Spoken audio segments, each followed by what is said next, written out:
All right, this is chapter 1, part 4. Let's go over some um, differences between mass murderers that we've been talking about and serial killers that we'll be talking about later. Um, Comparing and contrasting is usually a very insightful way to learn about the subject matter. Number one, mass murderers are generally apprehended by the police, commit suicide, or even turn themselves in. So they don't seem to be particularly concerned with escape, evading detection, etc. Serial killers, by contrast, very different. They generally make special efforts to elude detection. Some continue for years. This is why they're able to be serial killers and kill multiple people with spans of time between killings, where this can go on for years and even decades. They're able to do that because to continue their crimes for many years because they're good at avoiding detection and they're very careful in their crimes. They tend to be. Uh, so, big difference there. Big difference.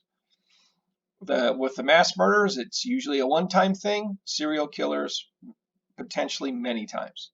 The social reaction tends to be more local with mass murderers. They are thought to snap, to be mentally ill, and it all ends quickly. And again, if uh, if some of these mass murderers um, have targeted victims like, say, family members, and so that tends to not get as much national attention for the reasons I talked about before.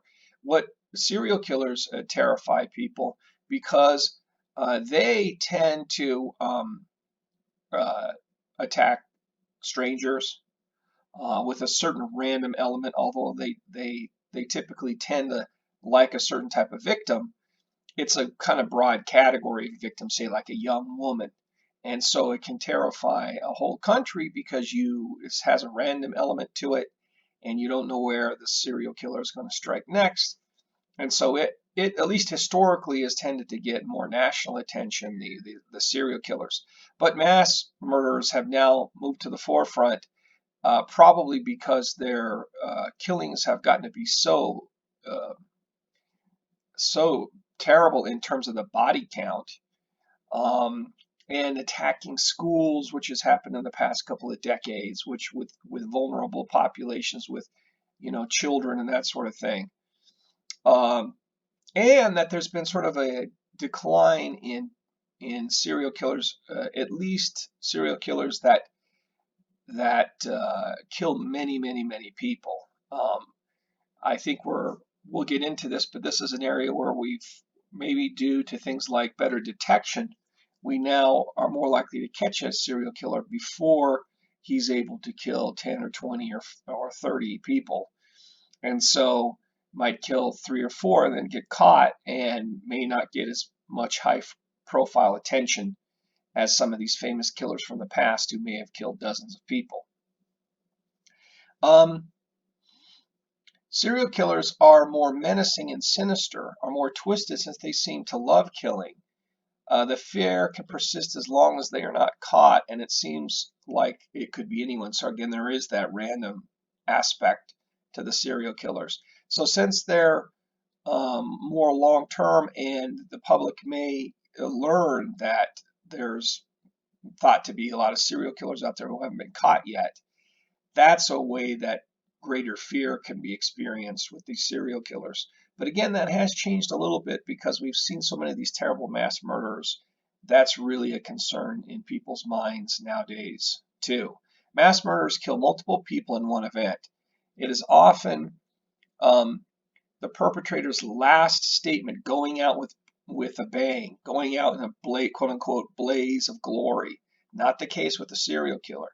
Rarely, if ever, does a mass murderer become a serial killer or vice versa. They kill a lot of people both, but in different ways.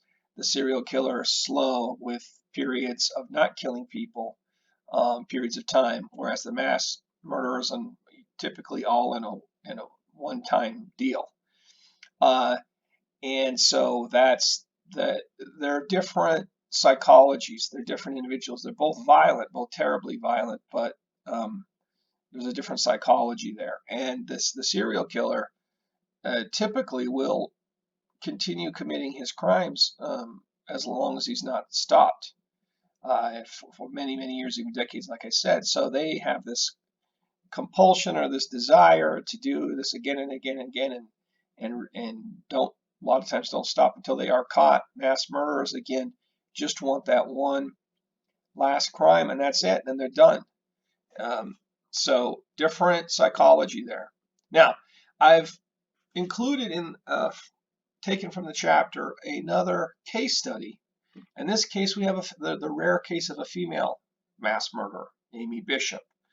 I'm going to skip through her case and the details in the interest of time, but I want you to go through the details here and to again, specifically with a focus on what seem to be the key factors that offer clues to why she became a mass murderer, and which facts are important and which facts are not so important, to sift through that. That's what an analyst, a criminologist, does. So I'd like you to do that, gathering the information from the chapter, as you read through it.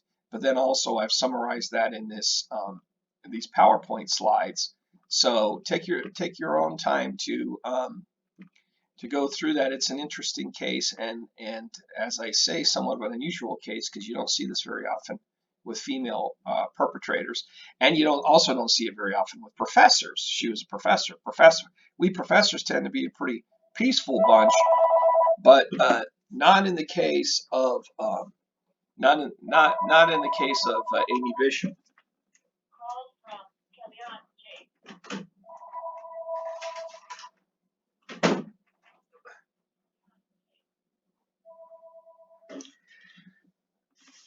Let's see. So,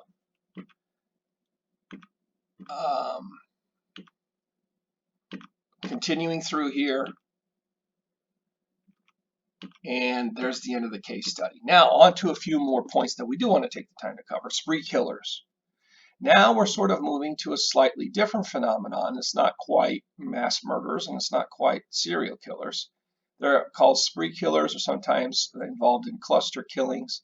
They're distinguished from mass and serial killers, mass murders and serial killers, in that there are 3 or more victims killed by a single perpetrator within a period of hours or days or weeks in several different locations.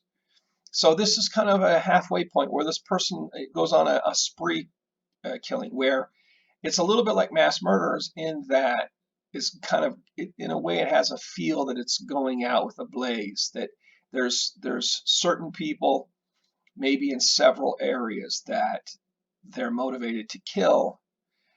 So in a sense, it's kind of a one-time shot, but could be significant spaces of time in between the attacks, in between the killings. It's a little like serial killers, because the crimes are spaced out, but not spaced out as much as a serial killer. Serial killers have these what they call quote unquote cooling periods, where the killer may go months, years even, without killing again. Not the case with these spree killers. We're talking at the most, a few weeks maybe before they kill the next person, but that's at the absolute most. It's more likely days or even hours. But think of spree as kind of, going on this rampage that lasts a little while and in multiple places. They often act in a frenzy, making little effort to avoid detection, and kill in several sequences. There really is no cooling off period, quote unquote, as we see with serial killers. Experts generally lump spree killers in with serial killers. One reason is that it's difficult to define cooling off. Well, how long does it have to be, the pause between killings, before you're going to call it a real cooling off period? So again, I would call it's just somewhere in the middle. It has characteristics of both the mass killers and the serial killers, but isn't really either one. Now, another case or a famous case that clearly illustrates a spree killer is Andrew Cunanan. And you see here his case study. I'm going to, again, in the interest of time, skip through this, but I want you on your own to look at the details and try to make sense out of this spree killer case. And you'll see what I'm talking about, where there's this mixture of the mass killer and the serial killer. And again, there's all the details that I'm speeding through here. And so make sure and take a look at these on your look at these facts on your own. It just takes a few minutes, and you can try to make sense out of that. There's that for all of these, maybe not all of them, but most of these cases that I do cover in class. You can find documentaries and even movies that portray the lives of these individuals, and you can watch those and gain insights into not only the particular case study, but also our big goal here is to go beyond the case study and try to, you know, piece connections, put together connections from different individual cases so we can begin to build an explanation, begin to build a theory that can explain many cases of this type of violence. So that's ultimately what we want to look for in this class is what do all these facts and cases lead to in terms of the best theory or, you know, combination of theories that can help explain these killings that we see. Now, let's cover a little bit these some of those introductory concepts on serial murder now that we've talked about these other types. The FBI defines a serial murder as someone, an individual, or sometimes you get a team, usually two people, who unlawfully kills two or more victims in truly separate events, where there's a cooling off period in between those two events. And usually we're talking about weeks, months, you know, there's no, you know, there's no black or white period of time here, but there's definitely separation, and it's at least two. That's a pretty low threshold, but they do have to be separated in time significantly. Primary motivations. We're just going to scratch the surface in this chapter. We're going to, of course, go much deeper into this in subsequent chapters. Anger, is a anger motivation, a motivation of hatred towards typically like a certain class of victim. That these serial killers tend to target a certain type of individual, a prostitute, for example, elderly people, in nursing homes or something like that. There's we'll talk about lots of different types that a serial killer is likely to focus on. But it could be criminal enterprise, for example, a different type of serial killer that we may not normally think of as serial killer would be like a member of a street gang who has killed multiple people over weeks, months, years. Famous example would be like Cody Scott is an example of a long-term gang member from Los Angeles, who was, who was a very good at violence. And over the years, he's basically kind of retired now, kind of an older man. But especially in his young days, he killed dozens of enemy gang members over a period of time. He was good at killing. And that's a different dynamic, though. It's a different psychology, and one that we won't be spending too much attention on this semester, but it's certainly one that we could focus on him as a case study, because I do like diversity. I like to look at many different motivations and scenarios for types of serial killers that we see. Financial gain, you do get the sort of serial killer who kills for money. Typically, which where most often you see that is, say, someone that they call, this is one type of female serial killer that you sometimes see, has received the nickname of like Black Widow, where they marry a man, maybe a man who's got quite a bit of money, and then they kill it, and then this sort of killer kills her husband and inherits his wealth, and then goes and marries another guy and does a series of these killings where she keeps all the assets, the wealth for herself. That again is not a common sort of type of serial killer. as with mass murderers, 90+% of serial killers are men. But it is a motivation you see more frequently with female serial killers, which is financial gain. Number 4, ideology. You do this is not real common typology, but you can have somebody who, again, this is mostly going to be something like from someone from a cult who has really extreme violent beliefs and kills, again, multiple people over a period of time with some cooling off periods in between. Power, thrill, as we've talked about with mass murderers, it's true with serial killers that they do tend to like to have the power of life and death over the victim. There's a lot of sense of power, control there, domination, humiliation of the victim, and that it can be a powerful motivation. Number 6 there of sexual motivation is very common, and probably the single most common motivation that we see among serial killers, not mass murderers, but serial killers, is that this thrilling part of it that you see in power thrill. Here we have sexual thrill, that they find it sexually arousing. There's a sexual component. The violence and hurting and killing the victim is something that they get a pleasure out of. That's something that has this sort of sexual component to it. Very common among these particularly male serial killers. And finally, number 7, psychosis is rare among serial killers, but you do get a small number of serial killers that do suffer from psychosis. And once again, to repeat what I said before, this is someone who is disconnected from reality, who hears voices that aren't there, who sees things that aren't there, who gets messages that are not real about you need to go kill people, that kind of thing. So you do get that sort of serial killer, but it's not a common type. The most common type out of all these various scenarios here is sexual, that sexual motivation, particularly among men. You can divide serial killers into organized and disorganized types. What we're going over here in chapter 1 is just these sort of basic concepts that you'll quickly run into if you start studying serial killers. Organized killers are the type tend to have the following characteristics, and probably ones that you see more often depicted in the media and movies and such. These organized killers: intelligent, high birth order status, meaning that they tend to be maybe for a firstborn child more often than these disorganized killers.